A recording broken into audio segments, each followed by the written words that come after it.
ओम श्री गणेशाय नमः। मित्रों, मैं राघवराम मिश्रा आप लोगों का अपने इस YouTube चैनल आप और आपका अंक कार्यक्रम में एक बार पुनः स्वागत करता हूं। आज हम बात करने वाले हैं मूलांक 1 के लोगों की 5 अच्छी बातें और 5 बुरी बातें। अभी आपने देखा होगा कि मूलांक 1 का स्वामी सूर्य होता है, सूर्य ग्रहों का राजा है।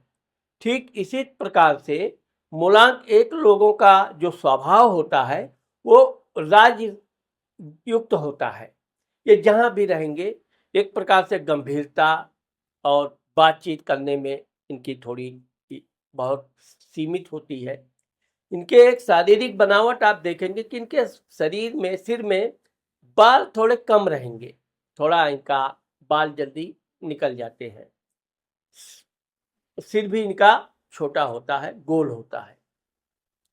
जिन लोगों का अब इनका पहले तो आप ये जान लीजिए कि इनका जन्म तारीख का, जिन लोगों का जन्म किसी भी महीने के 1 तारीख, 10 तारीख, 19 तारीख या 28 तारीख को हुआ है, उनका मूलांक 1 होता है। मूलांक 1 वालों की एक बहुत अच्छी आदत ये होती है कि यह अपने समय के पाबंद होते हैं। कैसा भी इनका जो नियम बना लिया, सुबह टाइम से उठना, नित्य क्रिया करना, यह अन्य अंकों में आप बिल्कुल नहीं पाओगे, क्योंकि इनके अंदर आलस्य बिल्कुल नहीं होता है। बातचीत करते समय ये बहुत संयमी होते हैं, बहुत ही धैर्यवान होते हैं और उतना ही बात करते हैं जितना बातचीत करने की जरूरत होती है। इनकी एक विशेषता ये भी है कि यह अपना धन कैसे बड़ा किया जाए, कैसे अधिक कमाया जाए, इस मामले में ये हमेशा विचार विमर्श करते रहते हैं, सोचते रहते हैं। मित्रों के मामले में भी वैसे तो ये वफादार होते हैं और इनके जो मित्र होते हैं, मित्रों की संख्या अधिक नहीं होती है, लेकिन इनके मित्र जो होते हैं वो पक्के होते हैं।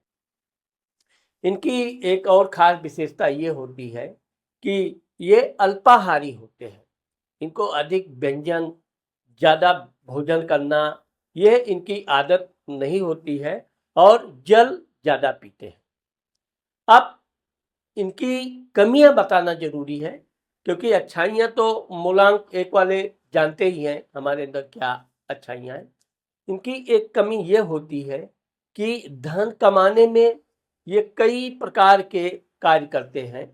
इसमें इनको थोड़ा सा भी ये कहा जाए कि दया भावना कम होती है, क्योंकि धन कमाने के लिए ये अपने किसी भी स्तर तक जा सकते हैं। इनकी सबसे बड़ी कमी ये होती है कि यह अपनी कोई भी बात जल्दी किसी को बताते नहीं हैं।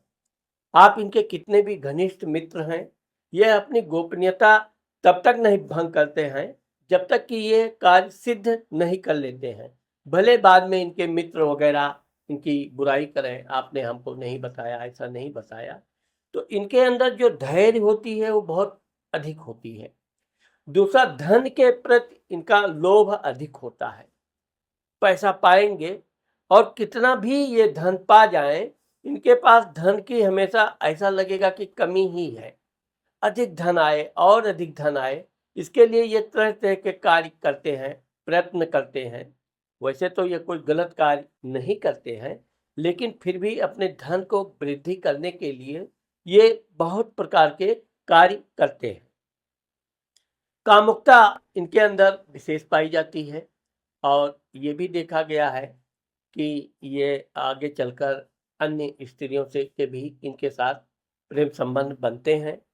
अब ये कोई ज़रूरी नहीं है कि वो प्रेम संबंध कहाँ तक आगे जाए, लेकिन चूँकि इनकी चंचलता इस बात की गवाह रहती है कि इनके अकस्मात महिला मित्र बन ही जाती हैं। इनकी एक विशेष बात ये है कि जब भी ये चलते हैं, तेज गति से चलते हैं। इनको समय का बड़ा ध्यान रखते हैं। कम समय में अधिक कार्य करने की इनकी इच्छा रहती है। वैसे तो ये सफलता प्राप्त करते हैं, लेकिन कभी-कभी ये भी देखा गया है कि इस जल्दबाजी में इनको थोड़ा बहुत नुकसान भी उठाना पड़ता है। शेयर सट्टा आदि में भी इनकी दिलचस्पी होती है। इस तरह से भी ये धन इन्वेस्ट करते रहते हैं। विशेषकर मूलांक 1 वालों का ये भी देखा गया है कि इनका और इनके पिता के विचार थोड़े कम मिलते हैं। वैसे तो ये अपनी माताजी को अत्यधिक प्रेम करते हैं, उनकी आज्ञा का हमेशा पालन करते हैं। भाई का सुख कम होता है, लेकिन बहनों का सुख इनको मिलता है। आगे चलकर ये अपनी बहनों के साथ भी एक साधारण सा व्यवहार रखते हैं। पत्नी इनकी काफ़ी धार्मिक होती है, बच्चे भी इनके अच्छे होते हैं, लेकिन अपने बच्चों के मामले में भी ये लापरवाह होते हैं। बच्चे क्या पढ़ रहे हैं, कहाँ पढ़ रहे हैं, ये सब अपनी धर्मपत्नी के ऊपर निर्भर रहते हैं। कभी खुद व्यक्तिगत तौर पर ये ध्यान नहीं देते हैं। तो इस तरह से मूलांक 1 के लोगों के जो अच्छाइयाँ हैं वो मैंने आपको बताया, जो कमियाँ थी वो भी मैंने बताया। अब मैं आपको ये भी बताना चाहता हूँ कि आगे मैं आपके लिए और भी बहुत से मूलांक 1 के लिए वीडियो लाने वाला हूँ। इसलिए अगर आपने मेरे चैनल को सब्सक्राइब नहीं किया है, तो आप मेरे चैनल को सब्सक्राइब कर दीजिए। और अगर आप व्यक्तिगत रूप से मुझसे कुंडली परामर्श कराना चाहते हैं, निम्रो या एस्ट्रो, तो इसके लिए ये नंबर पर आप मुझसे संपर्क कर सकते हैं। नमस्कार।